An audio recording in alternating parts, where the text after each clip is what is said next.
In life, the things that hurt us the most are often not the major tragedies or life-changing events, but simply the words of other people. A single criticism can linger in our minds for days. A misunderstanding can weigh heavily on our hearts. And sometimes, just one careless remark is enough to disturb the peace within us. But why is it that when faced with the same adversity, some people remain calm and composed, while others suffer for a long time? Perhaps the answer does not lie in what happens to us, but in how our hearts and minds receive those experiences. Welcome back to the channel. Today, I would like to invite you to listen to a short yet meaningful story about how we can rise above praise and criticism and find true peace within ourselves. The story is called Remaining Calm in the Face of Praise and Criticism. There lived a young man named Nanda near the sacred Ganges River. Nanda often visited the monastery to learn the Dharma. He was intelligent, sincere, and kind-hearted. He always tried to treat others with respect and goodwill. Yet he carried a weakness that he could not overcome. He was deeply sensitive to the opinions of others. When people praised him, he felt joyful for days. But when someone criticized him or spoke harshly, his heart became heavy with sorrow. Those words lingered in his mind like thorns lodged beneath the skin. The harder he tried to forget them, the more they haunted him. The more he wished to let go, the more he suffered.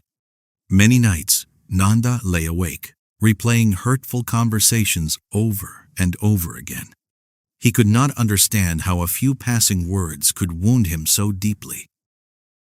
One day, after returning from a nearby village, Nanda sought out the elder monk he respected most.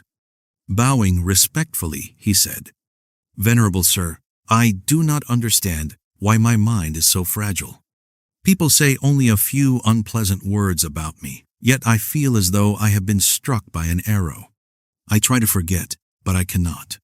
Please tell me, how can I free myself from this suffering?" The elder looked at him quietly.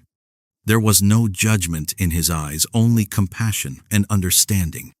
Instead of answering immediately, he gently said, "Go and bring me a handful of salt." Nanda obeyed. When he returned, the elder handed him a small clay bowl filled with water. "Put all the salt into this bowl." Nanda did so. "Now stir it and take a drink." The young man lifted the bowl to his lips. The moment he tasted the water, he grimaced. "Venerable sir, it is terribly salty." "Is it pleasant to drink?" asked the elder.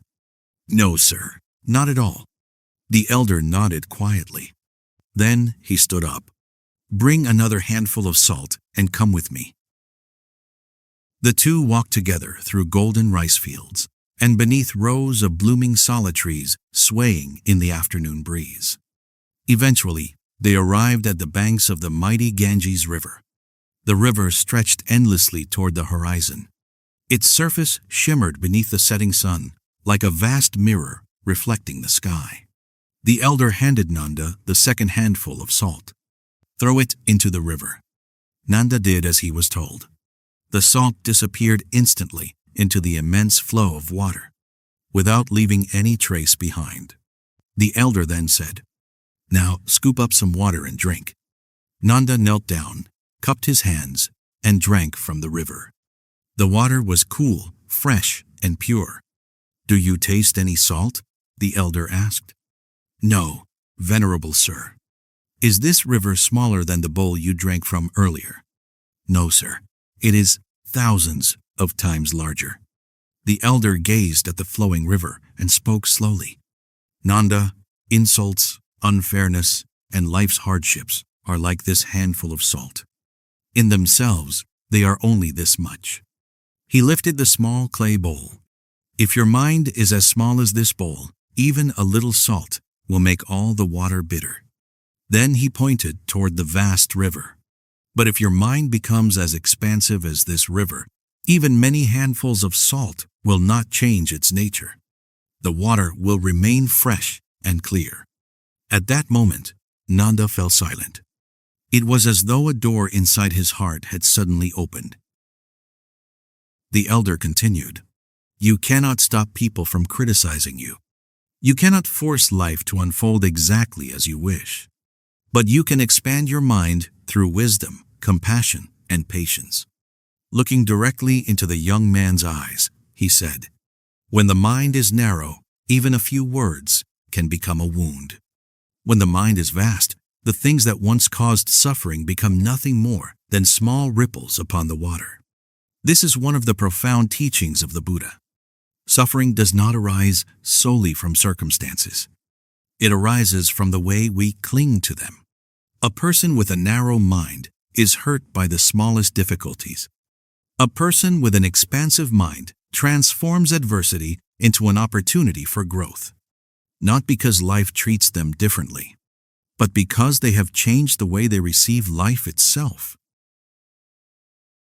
That evening, a gentle breeze swept across the waters of the Ganges. Nanda stood silently, watching the river flow onward, without resistance. For the first time in his life, he understood that the source of his suffering did not lie in other people's words. It lay within the small bowl he carried inside his own heart. From that day forward, whenever he encountered praise or criticism, he remembered the vast river glowing beneath the sunset. And instead of trying to change other people, he began learning how to enlarge his own heart, day by day, moment by moment. For he had discovered a timeless truth. The happiest person is not the one who lives in a world without salt. The happiest person is the one whose heart is vast enough to dissolve every bitterness life places within it. We cannot stop others from throwing salt into our lives, but we can make our minds as vast as a great river. When the heart becomes spacious enough, life's hurts can no longer drown us. They become nothing more than grains of salt dissolving into the boundless waters of awareness, wisdom, and compassion.